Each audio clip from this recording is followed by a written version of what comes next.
and how residents are agitated. Both a man and member. See, I would him said the Ghana for any bow. Yes. Akoma FM. Rwanda or more Asake mining companies or foreign companies or did say omu butimem for no or more concessions I would do in they've taken back all because, yes Oman 10 in the first 30 70 okay government were just 30% and the foreign 70%. Oman 10 in said be there but localize everything. Okay. The training is a modern and call for now. There are people who are school minimum there. Train them and let them take charge. Sure. And that is a serious. Akoma FM. Residents will be being almost consensus.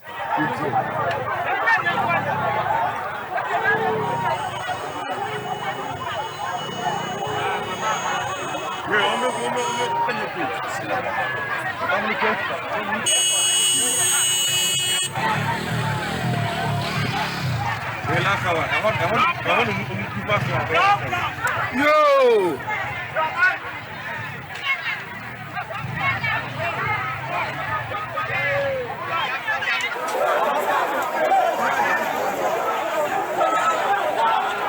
Akoma FM. Akoma.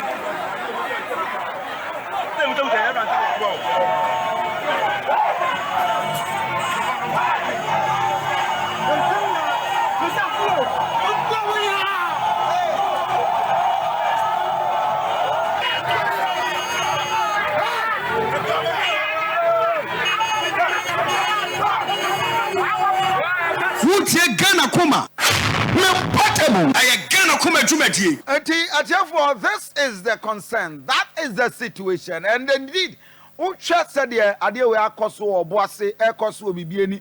am not surprised. Akoma FM. Akoma FM. These mining companies are papa. Communities are not benefiting from any of these mining companies or activities or more. And indeed, Saudi will be a cost for Nigeria. Emma, the Boko Haram, FM, the Delta State, and the northern part of Nigeria. Omutimi eco siphon or oil, this is what is happening in Ghana. So you have all these community members angry and demanding for accountability. And pay Akoma FM in our African countries. What is this Nigeria? Prisoners over 900. Yes, prison break. Yes. But who share the videos by Buhari Ankasa Kopio. Now even CCTV cameras. And me capture mo. Ebi di ho. And then Mr. Enti yakura makayo Kumasi prisons. Oh, CCTV cameras. Oh, I don't. You don't let us conclude. I don't know. Yes, but I'm not sure. And Minyan we will say a honomono runabout now. Akoma FM. And only for national security for camera no. Okay. But prisons one ankasa there, I doubt. Where Nigeria there. Yes. Oh, I am relating this to Nigeria for our Facebook page. Community community now disadvantaged. And assembly we are there you have them. And these are a day before 2 days answer. Yes. Buhari attacking on the convoy and some of these things are custom. Why am I saying this? I don't pay me pass a train I be just the same. On my Ghana near Bibi Memuni or Maya, we are not taking Akoma FM in communities are mining. Yes. Communities are two gold. Way into Debiano, the community and developing. We may call for mining. Now me kwa ye documentary bi wo hono. Ara wo se ma esi ene se me dru ho mine hono no. O se ekwan ene che krunu ene mine ni mu. Ekwan na e de call mining site hono no. Omo ye hono mo kama asesi hono mo kama eye bibia wo hono mo ye omo adwuma. That is on the right. On the left side na eye krunu na akasa no. Kofi could you believe say na ensuo keke kwa ye no mkrebi di ho. Lights ye twe lights kania ina mu kania na bi ni hono mo. Akoma FM. This okokro na chi no ho ansana ɛna the maburu no mo hɔ no mo no a resort to so mo use hɔ no mo e dey community mine galamsey no ɛno na mo yɛ wɔ hɔ no mo so let me bisa me ho say eba ne say na mining site na kasa ɛwɔ the right hand side of ekuro no na kuro na kasa ɛwɔ the left side na kokɔ wi akyire maburu eni adwuma yɛ wɔ hɔ no that is one. Secondly ɔmo yɛ adwuma wɔ hɔ no na kasa so kra na maburu na kasa mo kuro mo hɔ no kra de no ebie no mo ya fa mo adwuma wɔ hɔ no. And that is the anger ekoso but ye hit community one community for development and Akoma FM Nana Kwame Entry yes Obrempon ne chairman ewo Ampabame number one yes therefore atwoma kwa wo man pesu aso ne yakui na woka yenhwe mempotemu ma me video ya mempotemu aye gana kuma dwumadie therefore mo hwe na Ampabame ene yasi community toilet kama ede ama wo toilet na ka ho ede entra na anapɛ ya mo ache mo akwa baba Akoma FM bibi abɔkɔ de nyame adam na ndi so mbre na ede na esi a masi ejana bia Akoma FM mo ntimi nyusu me na obi say ade na esi lokra ye mpem fe ye de ho aye ntia mama atan agye nsem ye se bi ye wura ba yi ohe mikro mako na omunya ba bi enya omunan obi huna forest wa obi huna ya tete forest bi da eni ni ya tan so baby obe to atin obe pe bo so no de ye gana dia ni am ye sure say mo de mani aba ba he we si dan ye kama how mu du ni na ba ko dia wo free so ansa na obrinko na FM papa adifia o de di kan shafe I will see when ana nana we ebaye obrinpon kati obrinpon ebaye ebe to aso na o bosun bi o kroma o ko si ajanan ya dan ya o e ma bosun ni o ko si bosun na dan na ajanan o nu o ho konfo ba bi o ha e ka che comfort to bosun se ompe ajanan bi na o ho ye mpen ko ni mekasa na na ta agana bia yekosi dan ma we na ayi no ho agana bia no Akoma FM na na onya wan ka ta agana bia no o ni ti no mpen ma yin so dan ho ye nya si ayi a we ka na abo ni ade yen kom wo ka ta na ta ko fatolat ni mum e ma ni ntia so ana ben ko ti baby oni ni ya bi confirm na one person no person no age hweso obato no age hweso na obren ko baby oni ni ya bi na wan ya ntawa be ma oni ni ntomo mpemisa nti on ka mano ya ma ya pa adihie bi a ya na nkaka adihie ko ba ko de litna bun ba ko de chiwa ba ko de Akoma FM jini bi to ko mi le fi omo ko so mpe ya ino ma ni ya so hu no se omo tan so bi de chi omo obi aba so obi bi yen pen fo no ni pen obi di ka ku ansa anansa na improvement bio ya pesa ya so no kwenya ni ya ntanka ye boye ya manye e ma yi ya so ma yi tu na mo ba bi ya di ku bi ya ko ya ko ba bi no mo so fo so ka che ma me ne ya ta wo ne mo no na dia mu no dia tu ku ma no so a won pete ye tu no dia be ko so ndi ya ni so che ho ma mre ma ya be boye ya ma na ye enyi me nyina ni dia yi so ni makoso mpeni yena na kwa minti makoso ra mpeni ba ni ya mbegina wunyanwu minyanwu ebi ape na mi bi amu ebi ono bi akọ ebi ya bodo ebi so bi ankoso ebi ono abo wabo ni eje sabi enana makoso ebi so ni ndi da wete na se akandem efen fo ya daro mana se mapo obi a ye fato go do ni ya san bi tun be na o ti ni ka bi ni free class so bi a me so ni he se ja se se ni na mo ma ba ni e bi ya man fo mu ni bi ta ni ta ni se mu siwi ye na se ni o ni se ya se ya ba ana afine siwa obi anko so afi ya bo bi anko so all because mo yese mo koso amobewu ye ko so bi nti Wow. Na me bo as why na see wo so wo hene no nko ana se assembly no ka ho. David ya hene nko a oni na ni see o ba ni nke iku ma ko ni ya ni na nkata ani titi no ma ma ebi ya ta afefe bi ni see It's see a kroma no omu ni ba bi o mujo na ya na. Kroma ni ba bi o ja man. Already na be see public and the mayen. And no can no bomb the short of course whatever want to get my request. Na so na na na ni tinya first can of course. The Kroma ni ya ni when you put it ada something ni na ni dia. When you put it back dia na o na so the first ni dia na. Akoma FM. Konfo no yo ba. Ba enti wono anso no ono atureja na dia na se ni fia ho no onde o ne de wo inside no bi ni too onde ono bi ni too ben ne ho ana ben ho that ben ho pa me pata ai kana kuma tume kan dia ni kemo no ni na akoterapi ana cha se obi anso obetwam wo no ho akosen akoso no ade a obewu ai kan wa and as I will course when we will get no maybe they now na we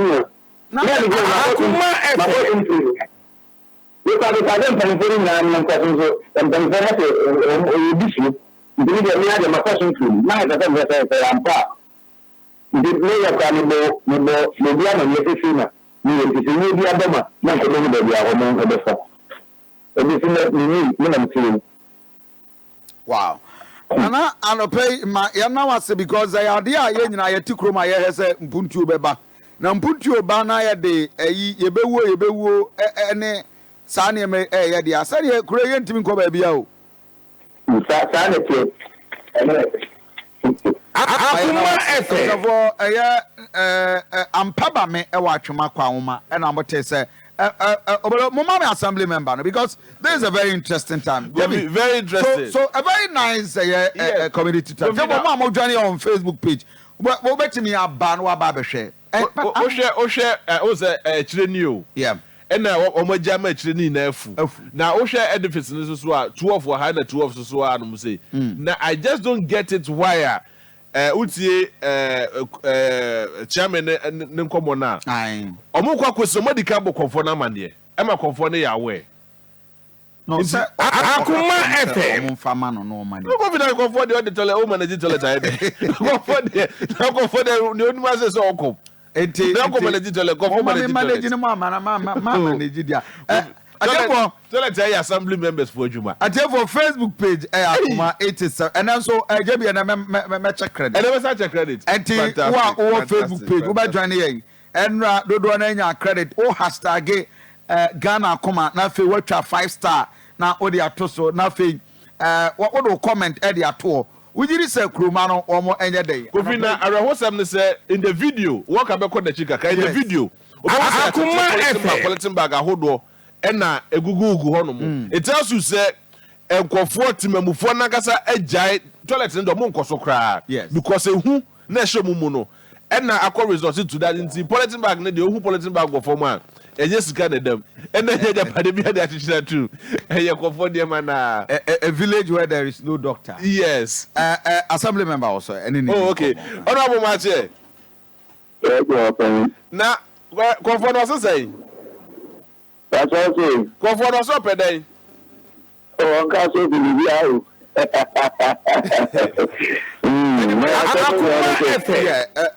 my nyanchirimu assembly na nkasa wo de akọ ma emperifo to ho anamon. That's all when assembly project. Okay, a purely community project. Community project. And is na dawo me na me so a ye ntimi nsan fa nkwa assembly. Until for 1 year ni a almost wi amunyusu de na moye.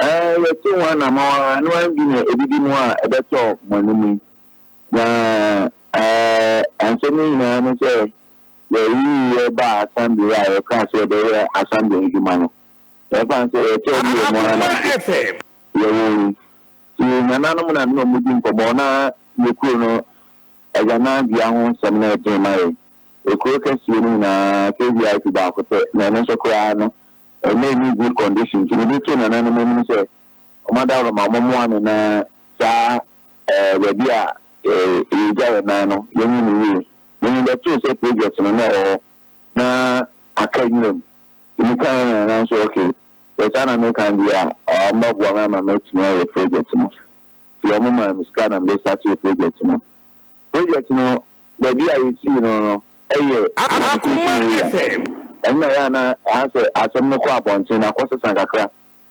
sanitation area yɛasante hɔ no for sanitation hɔ no bɔɔl asɛm wɔ hɔ ana toilet nso wɔ hɔ na yɛwie project na mbɛsafoa no nyinaa kɔma nananom sɛ na yɛwie project no nti ɔmbɛhwɛ ɔmo asɛ sɛ yɛ na meyɛ magye nso ɔmbɛ commission nti na kwasia dɛ ebie no mu yɛ adɛ nti ɔmo yɛ sɛ ɔmo ni adɛ no nyi ansa ɔmo di adɛ no nyi a ansa no mahu da a ɔmo mbɛ commission nti ne hɔ a na nananom pɛ nso ɔmo akɔyɛ amammerɛ no ɔma no bi ayɛ tiafi no so nti yɛsi ɛme mmɔda wie ma ne manfoɔ no a ɔmo pɛ yɛde agya ɔmo na no nkɔ yɛbie tu lɛ na ɔtwe mmienu ɛkɔ no mmiɛnsa so nnipa a ɔmo pa a ɔno sɛ ɔnkɔnkɔ tena toilet no so no asoma ɔkɛ me aka kyɛm sɛ nnipa ne mma nam sɛ how nti nisa akɔ information center sɛ ɔwɔ nyinaa bɔ mo so sɛ obi abɛkɔ akyiri na mebɛte sɛ yɛse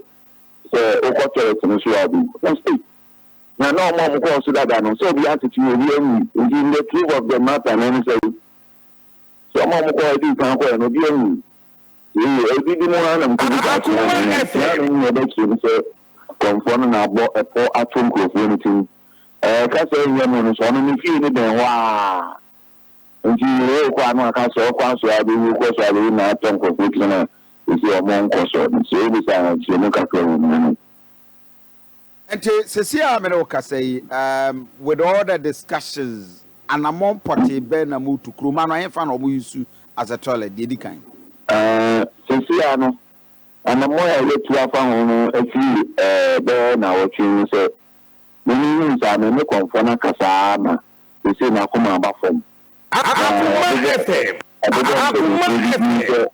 mo ba ti ni dia enya de be ti ase nti ni nsu me se dambe no ko no me kasa na se no me mu ho atwim na na kasa ye kan ya na o se ni dia o be ti ase na mama kwama ekwan no adebana no wetime bi toilet ni bi ama nkofo akoso na o bisase ehun no moko be ni mo de kubi o mo bola mu a o moko de kogu bucket ni nti se ma me na ono wo bola no so no titi e be wo so be ha bi ni always be a compromise nkofo de toilet nko na mo de bi bucket ni na ya ko lo it means enya ha ji ni ele bi mu so an sisi to sisi no bi mu anu afi agugatem nti saade ni me de sisi ano nti na obi sa so de bi amako no ekwan ama so no mo faso wow that's any yari ntisi kuro no mu dia dodo na be ho be kwa honyenye mu